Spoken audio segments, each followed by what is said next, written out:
Dalam Al-Quran, Allah Subhanahu wa Ta'ala kerap menyebut tentang benda-benda langit serupa bintang dan juga alam semesta.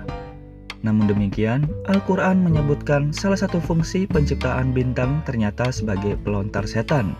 Benarkah?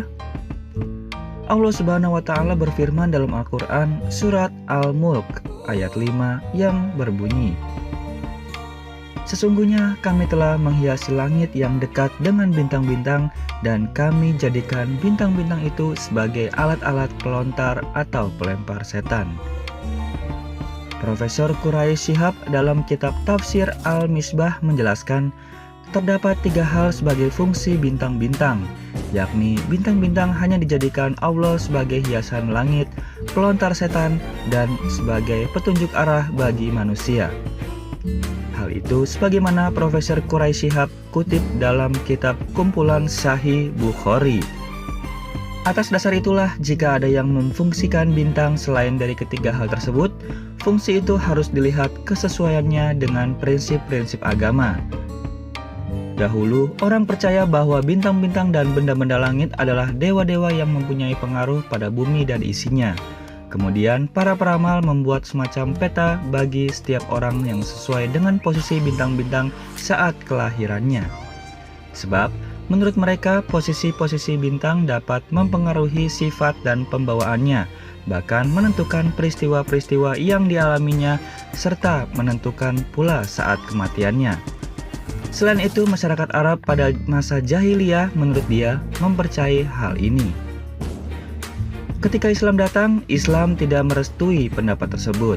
Karena itu, ilmu perbintangan dimasukkan oleh Nabi sebagai bagian dari ilmu sihir. Dalam sebuah hadis riwayat Abu Daud dan Ibnu Majah, Rasulullah SAW bersabda, "Barang siapa yang mempelajari satu ilmu dari bintang-bintang, maka dia telah mempelajari satu bintang dari sihir. Sihirnya akan bertambah dengan bertambahnya ilmu perbintangan itu." Dalam hadis lain diriwayatkan oleh Imam Bukhari, Imam Malik, dan Imam An-Nazai dijelaskan, sahabat Nabi yakni Zain bin Khalid Al-Juhani pernah berkata, Rasulullah SAW mengimami kami sholat subuh di Hudaybiyah setelah pada malamnya hujan turun. Setelah sholat, beliau mengarah kepada hadirin dan bersabda, "Tahukah kamu sekalian apa yang difirmankan Allah sang pemelihara kepada kamu?" Maka mereka pun menjawab, "Allah dan Rasulnya lebih mengetahui." Rasulullah pun menjelaskan, Allah berfirman, "Pagi ini ada hambaku yang percaya padaku lagi kafir. Ada juga kafir dan percaya. Adapun yang berkata, kami memperoleh curahan hujan berdasarkan anugerah Allah dan rahmatnya. Maka itulah yang percaya padaku serta kafir terhadap bintang. Sedangkan yang berkata, kami memperoleh curahan hujan oleh bintang ini dan itu.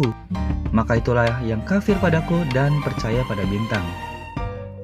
Selain itu, Rasulullah mengingatkan bahwa barang siapa yang berkunjung kepada peramal dan bertanya sesuatu kepadanya, maka sholatnya tidak diterima Allah selama 40 hari. Hal itu sebagaimana hadis yang diriwayatkan Imam Muslim dan Ahmad melalui Abu Hurairah. Para ulama dan kalangan agamawan Islam tidak berbeda pendapat dalam menetapkan kekufuran siapa yang percaya bahwa bintang adalah Tuhan untuk dipuja maupun tidak.